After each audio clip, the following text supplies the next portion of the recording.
Juzi huyu jamaa anaitwa Rigathi Gachagua akasema leo Alhamisi hii ambapo tumeketi hapa atawasilisha ushahidi kuhusu ufisadi ambao anasema Jaji Esther Maina alitekeleza. Hello ladies and gentlemen, welcome to the backstory. If you are new here, kindly hit that subscribe button and the notification bell down below so that you can be notified when we post a new video. Now ladies and gentlemen, you remember this statement which was made by the Deputy President Rigathi Gachagua. Chief Justice ametuambia tulalamike. Tungetaka kumuuliza her leadership Chief Justice aambie wa Kenya how many complaints have been filed against judicial officers, how many she has dealt with, and what is the timeline to conclude those petitions. It's important. Amechallenge sisi tutoe ushahidi. I will lead by example. On Thursday, this coming week, at 2:15, I'll personally present a petition before Lady Chief Justice Mother Kome against Justice Esther Maina for her removal from the judiciary for misconduct and corruption. Mimi mwenyewe ndio nitaongoza. Because sasa unajua sasa si ametuuliza. Sasa tuko tayari, mimi ndio nitaongoza kwa executive. Huyo judge through corruption declared my hard-earned wealth proceeds of crime without giving me an opportunity to be heard. Against the rules of evidence, where he who alleges must prove. We made an application to cross-examine the investigator akakataa kwa sababu anajua there is no case. Na evidence tuko nayo vile ilifanyika. So 2:15 on Thursday, my lawyers are preparing, mimi mwenyewe, because he has challenged us. I think now tufanye kazi sasa. Now, today is the Thursday that Rigathi Gachagua promised Kenyans that he was going to deliver an explosive evidence against Judge Esther Maina. And Kenyans have been waiting with a lot of anxiety. Rigathi went as far as inviting Kenyans who wanted to witness this to accompany him to the Supreme Court. But apparently, today in the morning, Rigathi Gachagua, through his communication manager, put out a press release whereby he's informed Kenyans that he's not going to do so.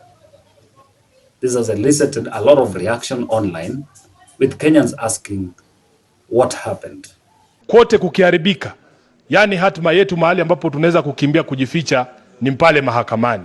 Wamekuwa wakitoa cheche nyingi za maneno wakielekezea majaji na mahakama kwa jumla.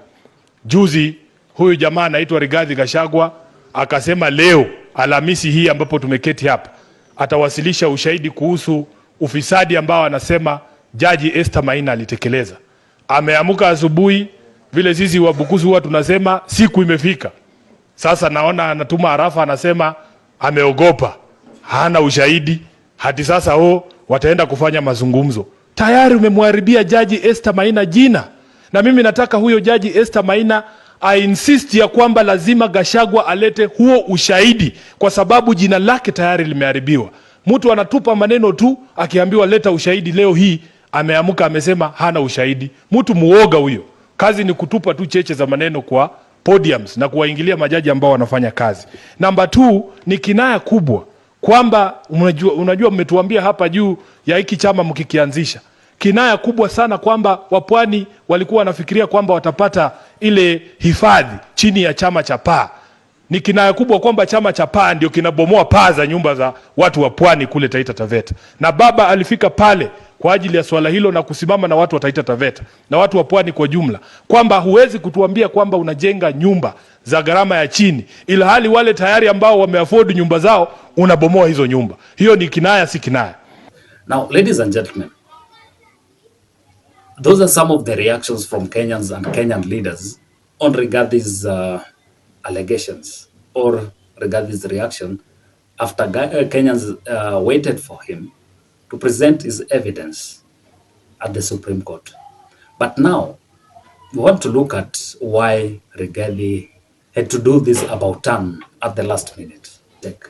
Now, ladies and gentlemen, the reason as to why, there are two issues that come out when we try to analyze the reason as to why Rigathi Gachagua has not presented any evidence or has rescinded his decision not to go to the Supreme Court. Because one, if you have a complaint against a judge or any judicial officer, you don't go to the Supreme Court.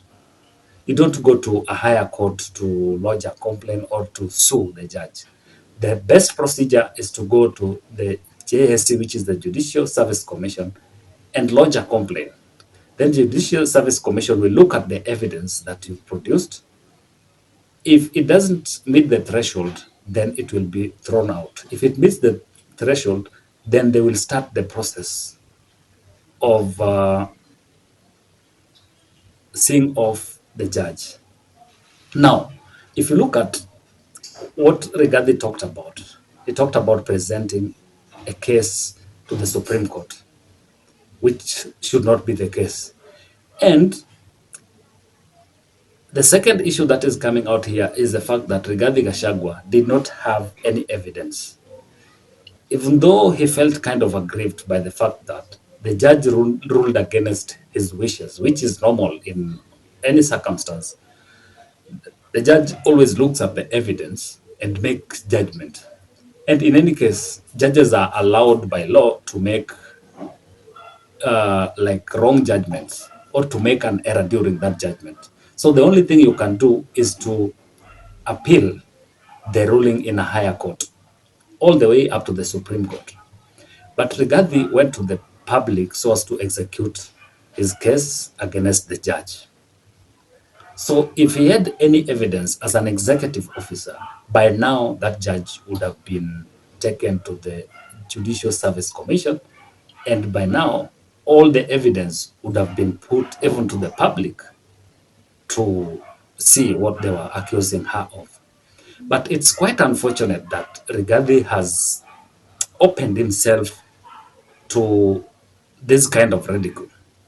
Because I know there are guys who are currently advising the judge to sue Rigathi Gachagua for maligning her name. Because in most cases, a public officer or a judge like that, if you malign his or her name, the only remedy they have is to sue you in a court of law so that you can pay for the damages. And I think this is the only noble thing that the judge can do, so that Rigathi can be compelled to present the evidence that he has against the judge. Because this is kind of public lynching of judicial officers, public lynching of judges, which should not be the case. The executive should be told to use the correct procedure, which is in our constitution, whenever they have any complaint against judicial officers or judges. Now, ladies and gentlemen, that is a very serious blunder that Rigathi made there. And I think deep down in his heart, he knows that he made that blunder and is regretting. So in any case, the judge goes to court to sue him. Let me tell you, he must be prepared to defend himself. He must be prepared to pay for the damages. And this will serve as a lesson to the executive and the executive officials who are using political platforms or public platforms to malign or to publicly malign judges and judicial officers, and not only judicial officer, any other person in the Republic of Kenya. So this is something that we're still going to monitor and see how it develops. If you want more information, keep it here. If you're still new, kindly hit the subscribe button and the notification bell down below so that you can be notified when we post a new video. Until next time, ladies and gentlemen, bye-bye.